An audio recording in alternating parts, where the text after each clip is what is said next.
I used to believe that marriage was built on small, quiet trusts, the kind you don't even notice until they're gone. The trust that when she says, "I'll be back by 10, she means it. The trust that when she says, "Just going to my sister's," there's no hidden meaning behind those words.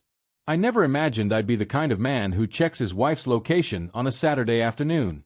But that's exactly where I found myself, sitting in my car outside an apartment building I didn't recognize, staring at a blue sedan I knew better than my own hands. It started 3 weeks earlier, with something so small I almost dismissed it. Sarah began taking her phone into the bathroom. She started locking her laptop screen the second I walked into the room.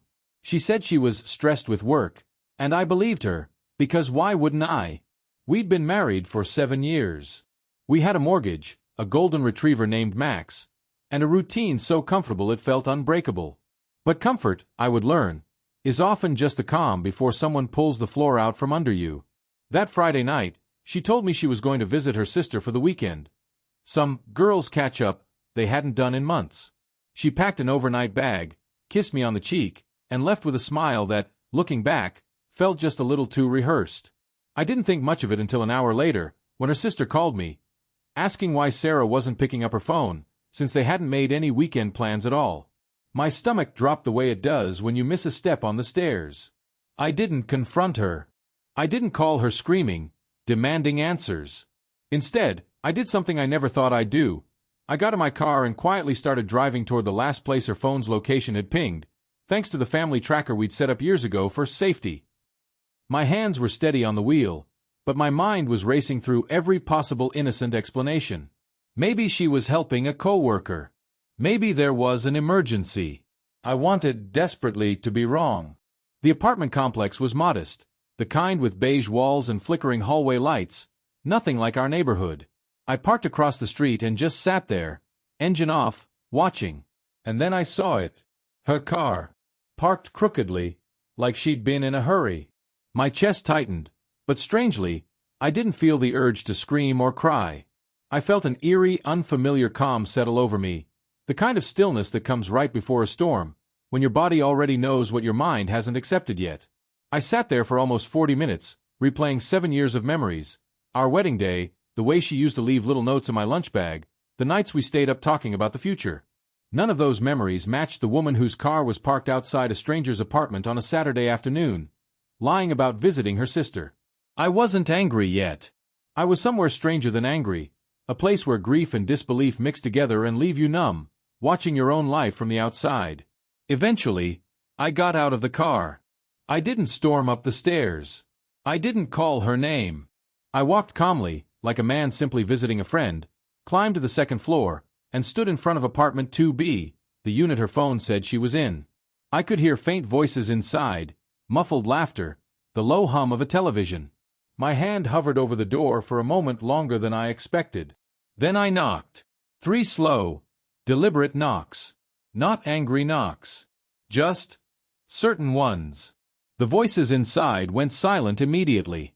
I heard footsteps, a hushed whisper, and then the sound of someone fumbling with a lock like they were buying time to compose themselves. When the door finally opened, it wasn't Sarah standing there.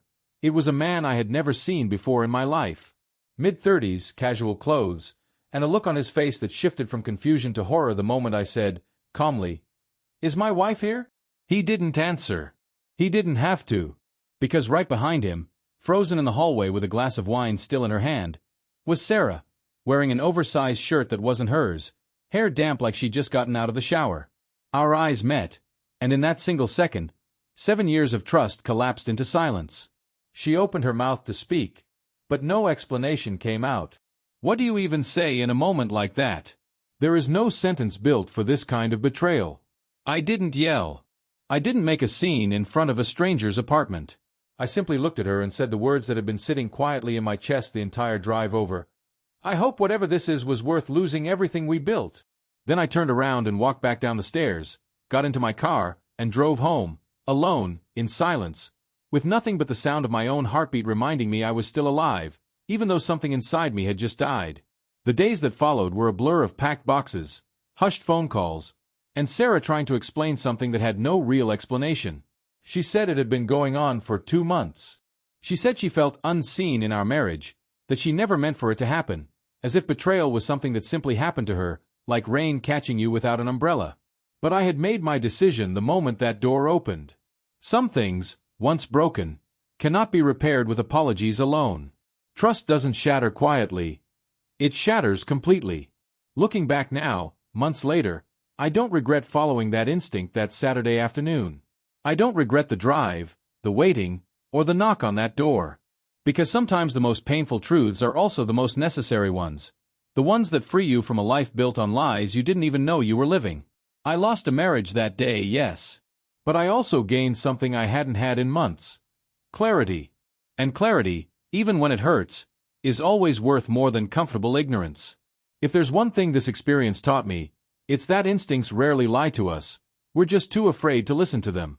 If something feels off in your relationship, in your marriage, in the person you trust most in this world, don't ignore that quiet voice in your gut telling you to look closer. I ignored mine for 3 weeks. I wish I hadn't waited that long. Because the truth, no matter how much it hurts, is always easier to carry than a lie you're forced to keep believing.